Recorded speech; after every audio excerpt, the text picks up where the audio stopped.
we look at the papers now, we start as usual with our sister publication. The headline reads, Red Cross declares Nigeria's hunger crisis alarming, demands immediate attention. Just some of the riders, their youths protesting in Ibadan against hardship, says time to act is now. PDP Tinubu is overwhelmed, lacks capacity to lead Nigeria. All right, let's look at some other stories there. Dangote, Boa, Lafarge agree to reduce cement prices to 7,000, that says between 7 and 8.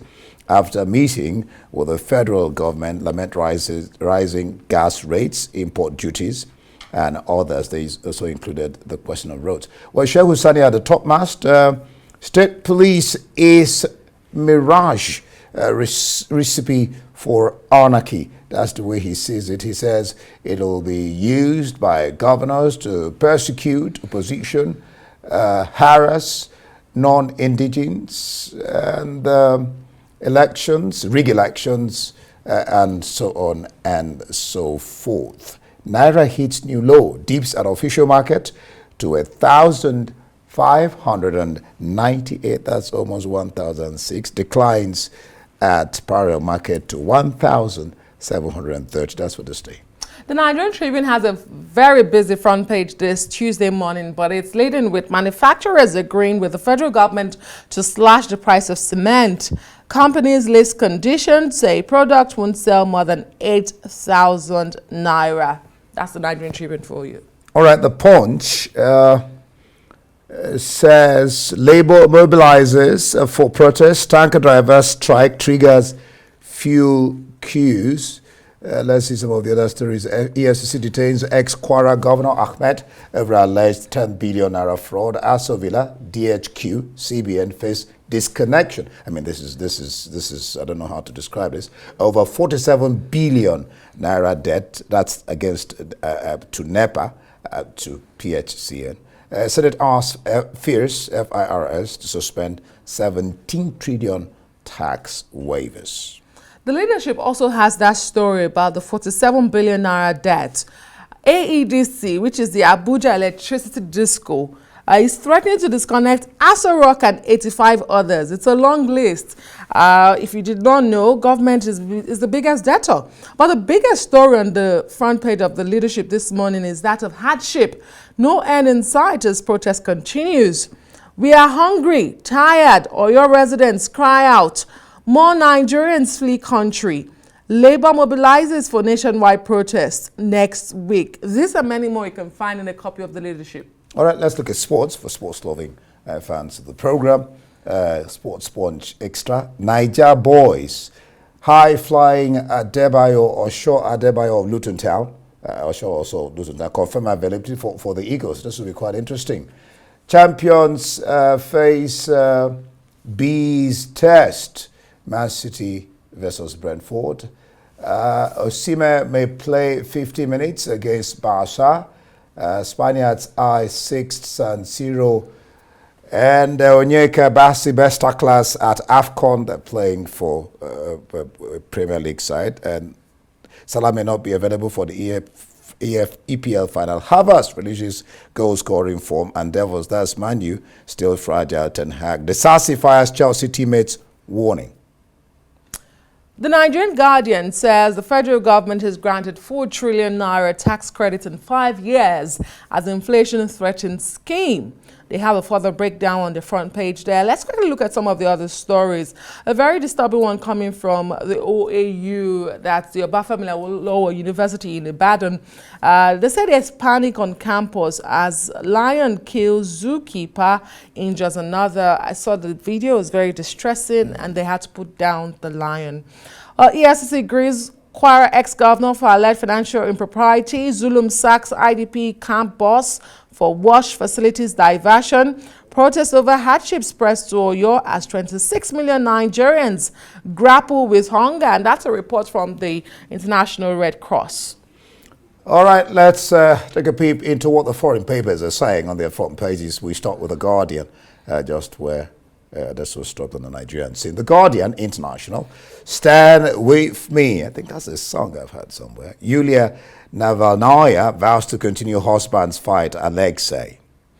Well, the Times this morning also leads with Alexei Navalny's story, but focuses on how he died. It leads with his wife's accusation that Vladimir Putin's regime had her husband killed with Novichok, a notorious group of nerve agent often used as a poison. Let's look at the Daily Express. We have Dr. Constance here. We'll soon be bringing her in to look at all this, what the papers are saying. PM, it says Rishi, speaking to Express readers, vows to renew nation sense of pride. PM, I know it's been tough, but our plan will boost Britain. Well, a couple of international papers do lead on Navalny's story and the war in Gaza as well. Let's bring in Dr. Constance Ikoku for analysis of those big stories. She's a journalist and she's a Rise News analyst as well as a social commentator. Dr. Constance Ikoku, your list of introduction is getting longer by the day, and we do love it. Thank you for being here with us to analyze the big stories. Thanks for having me this morning. Where do we want to start? Most of the stories are just very heartbreaking and disheartening. Perhaps we should look at what Shehu Sani is saying on the front page of this day this morning.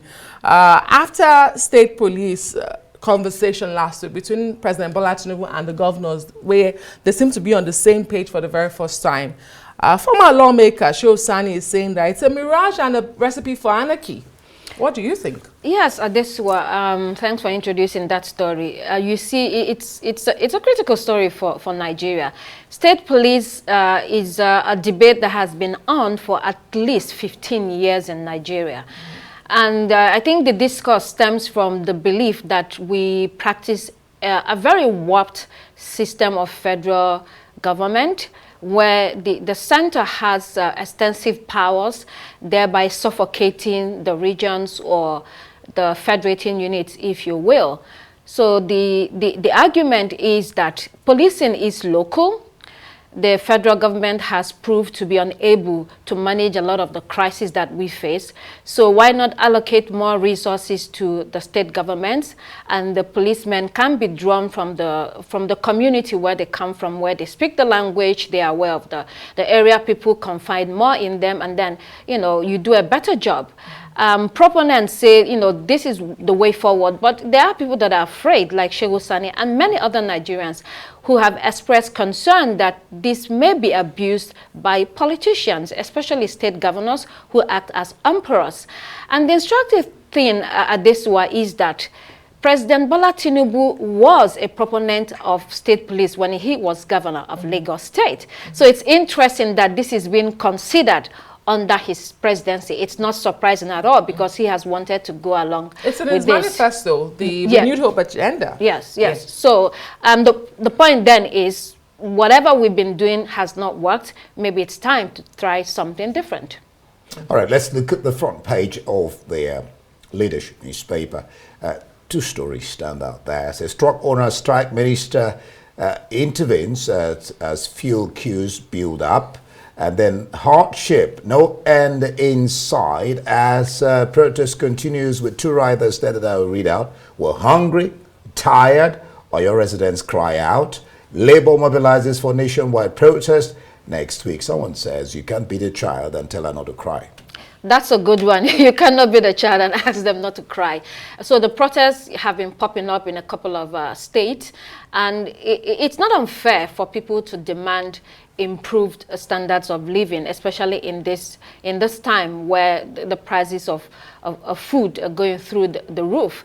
And so what you are seeing is that people are saying we have lost confidence in the government to do better, and so we need to see results quickly. I think one thing to draw from this story is that election has consequences. I mean, we're seeing that especially low-income earners, their wages have been wiped out due to hyperinflation, which stands at about 30%. And there are predictions that this will even increase to over 40%, which is frightening. And so elections have consequences. You know, the APC government, the past 8 years was a disaster.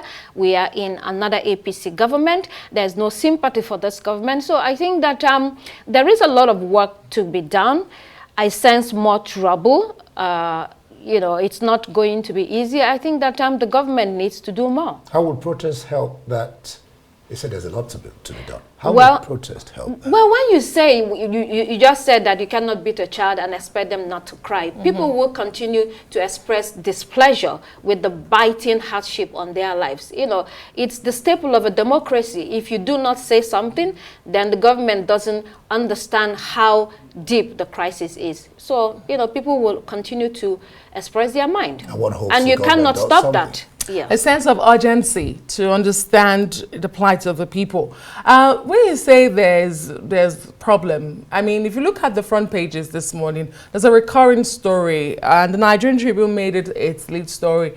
The meeting between the manufacturers of cement and the federal government yesterday, particularly the Minister of Works and his counterpart from Trade and Investment. And they have now agreed to sell cement not higher than 8,000 naira, depending on the location. It could go as low as 7,000 naira in some places.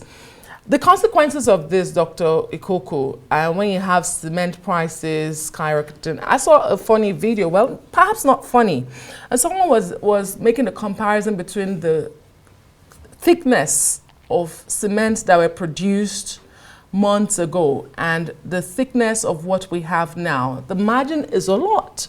We have a lot thinner blocks being made, you know, because people are trying to cut costs. You know, Adesua, this is a story that goes to the heart of everything we're talking about. We live in Abuja, where there's a lot of construction going on. So when you talk to people in the construction business, whether it's architects, engineers, they will tell you that they are shocked. Every week, in fact, in a week, the price changes at least 3 times. You know, astronomical. And people are really afraid and asking what is going on. So it's good that we are seeing that government is trying to intervene there. The Minister of Works and the Minister of Industry, Trade and Investment having a discussion with cement manufacturers. And the other thing is that while we say Nigerians are suffering, the companies are declaring high profits, whether it's the banks, whether it's, you know, the big businesses, not the tiny ones that are affording. Yes.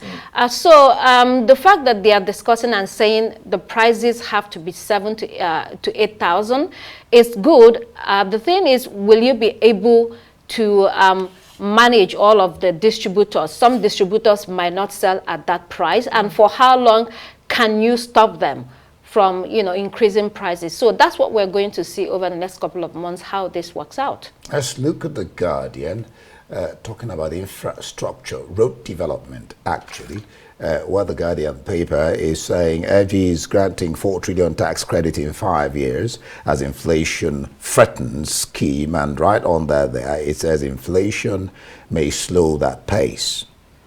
So that story came up when the conversation was going on in the Senate about taxes, the collection of taxes, and presentations to the Senate Committee on Taxation. And it was revealed that 19 trillion is the prediction for tax collection in 2024. And so because the government wants to drive up revenue, they are asking them to see if they can increase it to 30 trillion. So that means that all the tax waivers, which they say has been abused by people in the past or companies, those tax waivers were put in place in order to increase and encourage investment. But obviously there has been some abuse. And in fact, there has been a 2.7 trillion tax credit given to some companies for road construction. The Senate is also saying that needs to be suspended or go outrightly. So again, government trying to see if they can increase revenue for the country in these very difficult circumstances. Dr. Kuku, let's go back to the crisis we have in our hands when it comes to food. It's not all doom and gloom. If you pick up the front page of the Daily Trust this morning. If the producer can help us with that, the Daily Trust. It does say food prices have dropped in Kano, Taraba, Kwara and Niger. And I wanted to ask you, do you think we are focusing too much on the federal government at this time? Are we misdirecting, this anger and this protests against the federal government? For instance, in what we saw in Oyo State yesterday, we see food prices have dropped in Kano. Remember Kano, we had a raid or raids of hoarders of food grains. What's the message here when you look at this data and look at what's happening in Oyo? In other words, what are the state governments doing? Exactly. Well, at this way, when we started this discussion, I talked about the warped system of government that we practice. And that is why everybody's always looking at the center, the federal government. They take the lion's share of whatever is the revenue that the country gains. So the discussion again is, how do we decentralize? If you do not do that decentralization, then states will not be held responsible. In fact, states have a problem because a lot of them cripple the local governments.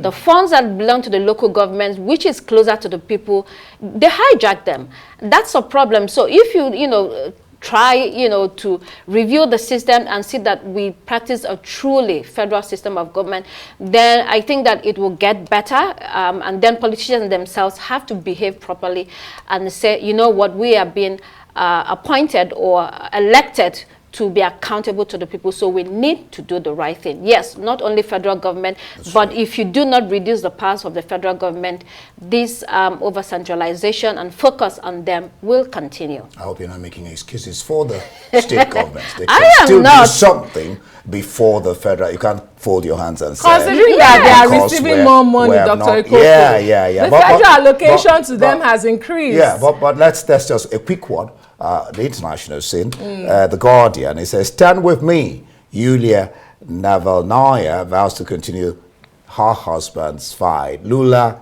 of Brazil says there has to be an investigation, not just to criticize Kremlin or Putin.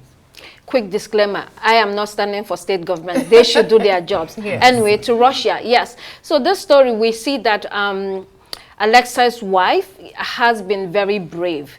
And I think it's because she has been in this journey with her husband all these years. She understands the risk and the implications of what they were doing.